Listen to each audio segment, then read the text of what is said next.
Selamat datang di pembelajaran PKN pada semester 2 ini.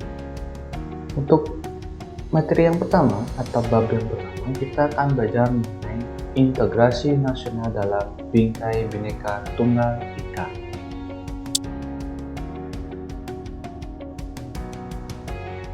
Dalam pertemuan yang pertama ini, kita akan belajar 2 subbab dari 5 subbab yang tersedia pada bab pertama ini. Nah, pertemuan pertama kita akan belajar tentang subbab A, kebinekaan bangsa Indonesia, dan subbab B, pentingnya konsep integrasi nasional.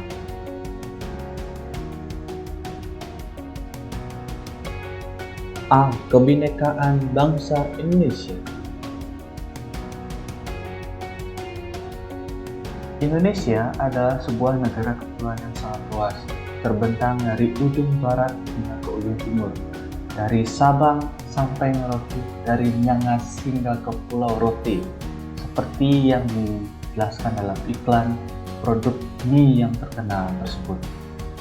Indonesia adalah sebuah negara kepulauan besar yang ada di dunia saat ini, terdiri dari 17.504 pulau, dengan jumlah total penduduk Indonesia per 30 Juni 2020 berdasarkan sensus ya ini, itu jumlahnya sebanyak 268.583.016 jiwa.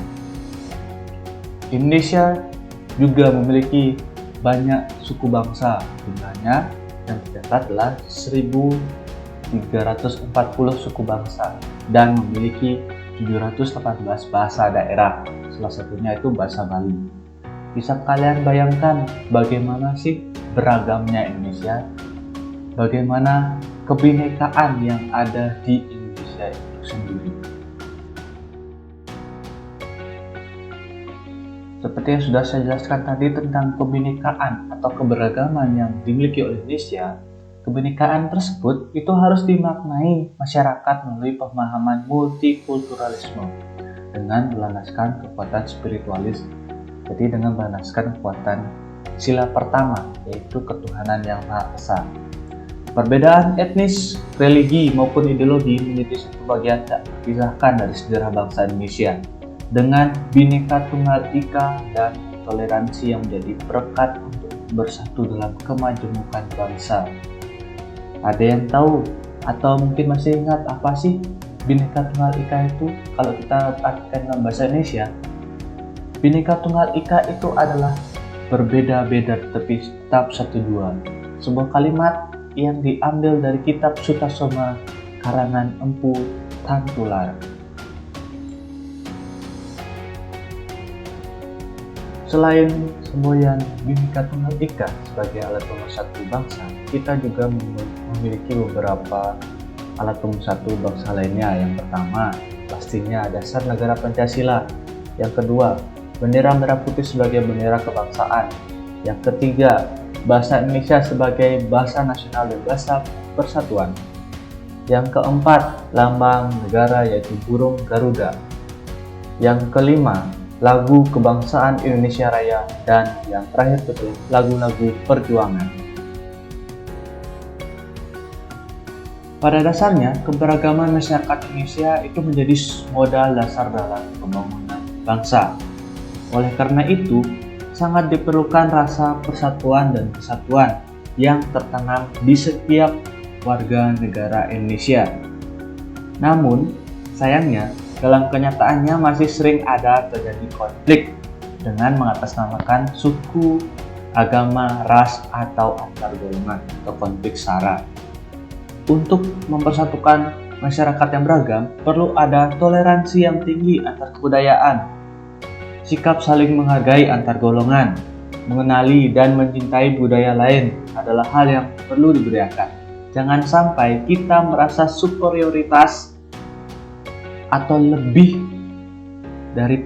tinggi, lebih maju dari kebudayaan lainnya ataupun dari agama dan ras lainnya. Jangan sampai itu terjadi, karena itu adalah awal dari disintegrasi bangsa atau perpecahan dalam bangsa itu sendiri.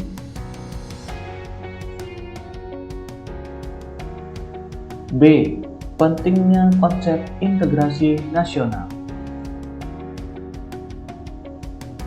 1. Pengertian integrasi nasional. Integrasi nasional berasal dari dua kata, yaitu integrasi dan nasional. Integrasi berasal dari bahasa Inggris, yaitu integrate. Artinya menyatupadukan, menggabungkan, mempersatukan.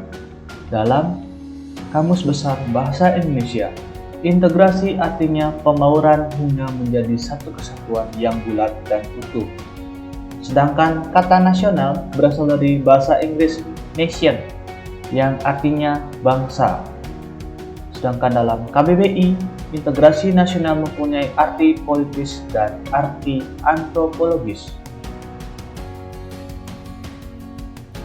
Integrasi nasional secara politis berarti penyatuan berbagai kelompok budaya dan sosial dalam kesatuan wilayah nasional yang membentuk suatu identitas nasional. Sedangkan secara antropologis, integrasi nasional berarti proses penyesuaian di antara unsur-unsur kebudayaan yang berbeda sehingga mencapai suatu keserasian fungsi dalam kehidupan masyarakat. Berikut adalah beberapa pendapat dari para ahli tentang integrasi.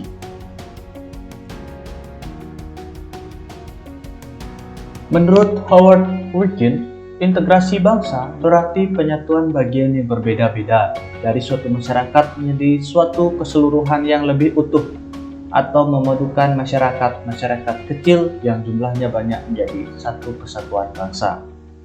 Sedangkan Dr. Nasaruddin Syamsuddin, integrasi nasional ini sebagai proses penyatuan suatu bangsa yang mencakup semua aspek kehidupannya, yaitu aspek sosial, politik, ekonomi, dan budaya. Integrasi juga meliputi aspek vertikal dan aspek horizontal. Dari pengertian yang dimuat dalam KBBI dan pendapat para ahli, dapat disimpulkan bahwa integrasi nasional bangsa Indonesia berarti hasrat dan kesadaran untuk bersatu sebagai suatu bangsa, menjadi satu kesatuan bangsa secara resmi dan direalisasikan dalam satu kesepakatan atau konsensus nasional melalui Sumpah Pemuda pada tanggal 28 Oktober 1928. 2. Syarat integrasi. Syarat keberhasilan suatu integrasi di suatu negara adalah sebagai berikut. Yang pertama, anggota-anggota masyarakat merasa bahwa mereka berhasil saling mengisi kebutuhan-kebutuhan antara satu dan lainnya. Yang kedua, terciptanya kesepakatan atau konsensus bersama mengenai norma-norma dan nilai-nilai sosial yang dilestarikan dan dijadikan pedoman. Contohnya, di Indonesia itu adalah UUD 1945 dan produk-produk hukum lainnya yang berhasil dibuat dengan cara kesepakatan atau konsensus. Yang ketiga, norma-norma dan nilai-nilai sosial dijadikan aturan baku dalam melangsungkan proses integrasi sosial. Dalam Undang-Undang Dasar Negara Republik Indonesia tahun 1945 disebutkan bahwa setiap warga negara memiliki hak dan kewajiban yang dilakukan dengan sebaik-baiknya. Setiap warga masyarakat harus menyadari adanya perbedaan etnik, suku, agama, budaya, bahasa, dan sebagainya. Perbedaan tersebut jangan sampai dijadikan sebagai pemicu terjadinya disintegrasi nasional atau perpecahan.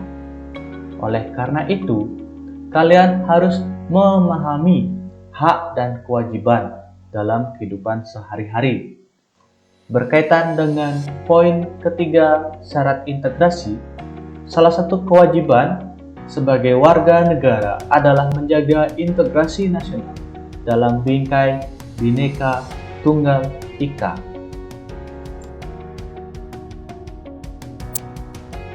Baiklah, kita sudah sampai di penghujung pertemuan yang pertama ini. Minggu depan kita akan lanjutkan kembali mengenai integrasi nasional dalam bingkai Bhinneka Tunggal Ika, tapi dengan subbab selanjutnya, yaitu subbab C, D, dan E. Salah satunya itu mengenai faktor-faktor pembentuk integrasi nasional, tantangan dalam menjaga keutuhan NKRI, dan yang terakhir adalah peran serta warga negara dalam menjaga persatuan dan kesatuan bangsa. Sampai jumpa di pertemuan selanjutnya. See you next week.